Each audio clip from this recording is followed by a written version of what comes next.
Les insectes dans les poiriers. La bonne nouvelle, c'est que les poiriers, ils ont des insectes dedans, c'est clair. Mais, bon an, mal an, vous allez en manger, que vous fassiez rien ou que vous travailliez comme des fous, vous allez en manger pareil. C'est beaucoup moins de problème qu'un pommier ou qu'un prunus, donc un cerisier, un prunier, un abricotier. Ça, là, c'est vraiment le fun des poiriers pour ça.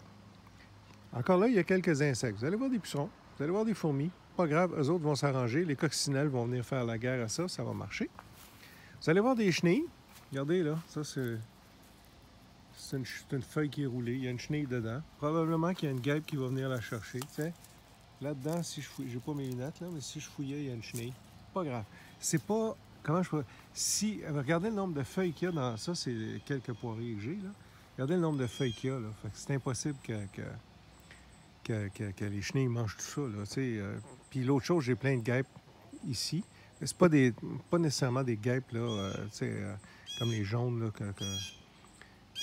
qui viennent là, quand on fait du barbecue, là, mais c'est des guêpes parasitoïdes. Ils se promènent, ils font le tour, puis quand ils voient l'insecte qui parasite, ils pondent un œuf dedans, puis that's it. Fait que les chenilles, ça s'auto-régule. Il y a un acarien. Ça s'appelle le phytope du poirier. Ça, c'est un peu tannant. C'est plus esthétique que d'autres choses. Il y a des branches qui en ont, des branches qui en ont pas. C'est vrai que depuis une couple d'années, j'en ai un peu plus. C'est peut-être moi qui fais juste à regarder plus. Mais regardez, il y a quand même une bonne partie des feuilles qui sont correctes. Je vous dirais que 90% des feuilles n'ont pas de phytope.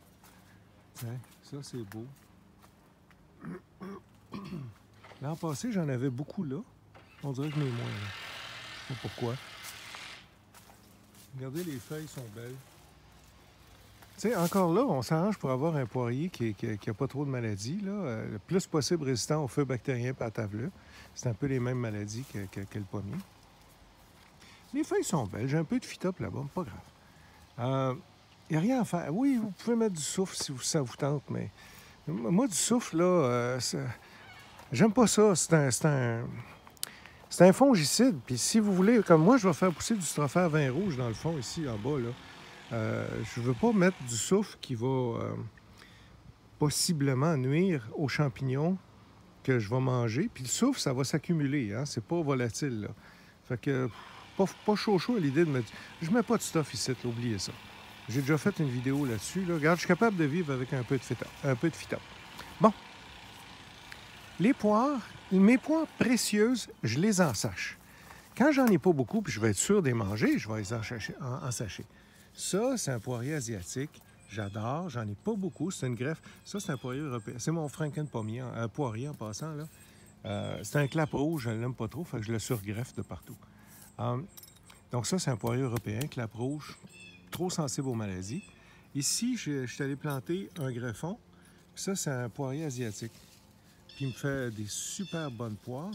Fait que ça, c'est sûr, j'en ai pas beaucoup, je vais les ensacher. Au cas où un insecte passerait par là. Je vais ensacher, étant donné que j'ai comme 10-15 variétés de poires, puis je vais y goûter, je vais ensacher une certaine quantité de chacun. Mais parce que ça m'intéresse, si vous n'avez pas beaucoup de fruits, c'est le fun de les ensacher. Par contre, ça, c'est mon gros Luscious, Luscious. Regardez, c'est impossible de mettre des sacs là-dedans, j'en mettrai pas là. Typiquement, ce que je fais, c'est que je laisse la pollinisation faire. Souvent, les insectes ravageurs vont pondre quand le fruit commence à... Dès que le fruit commence à se former. Fait que quand je vais éclaircir mes fruits, je vais enlever ceux qui ont été infestés. Parce que de toute façon, il faut éclaircir. On ne peut pas laisser... Regardez là. Ça, c'est un... Ah, on a des visites. On a des beaux visiteurs. Tu sais, regarde, j'ai un bouton floral là, puis j'ai un bouton floral là. Puis on voit bien que la pollinisation a bien été. Fait que je vais garder possiblement un fruit là, puis un fruit là, parce qu'il n'y en a pas d'autres sur la branche. Mais d'habitude, je garde un fruit à peu près entre ça et ça, là, tu sais. À peu près, je sais pas, 20 cm, là, quelque chose de même.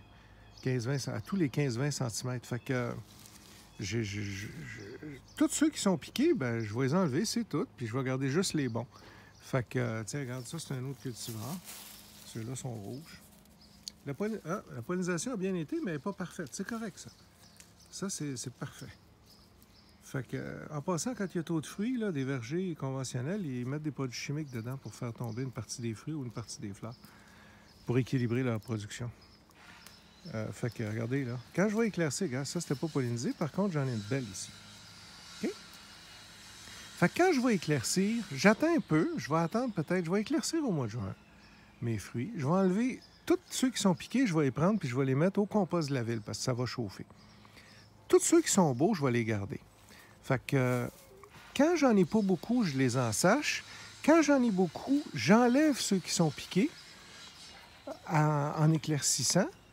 Puis, typiquement, il va me rester des beaux fruits parfaits, peut-être 25 %, avec un seul défaut.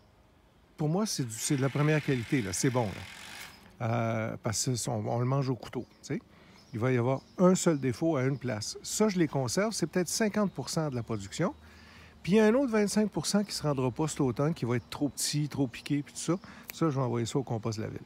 En passant, tous les fruits tombés, tous les fruits infestés s'en vont au compost de la ville. On ne garde jamais de fruits infestés. On ne les met pas dans notre compost, ces fruits-là, parce que les insectes vont compléter leur cycle dans le compost, puis ils vont revenir infester les fruits ici l'année d'après. Fait que le poirier, on peut faire ça. Le pommier, avec le poirier, une poire tout nue, là, elle va être correcte.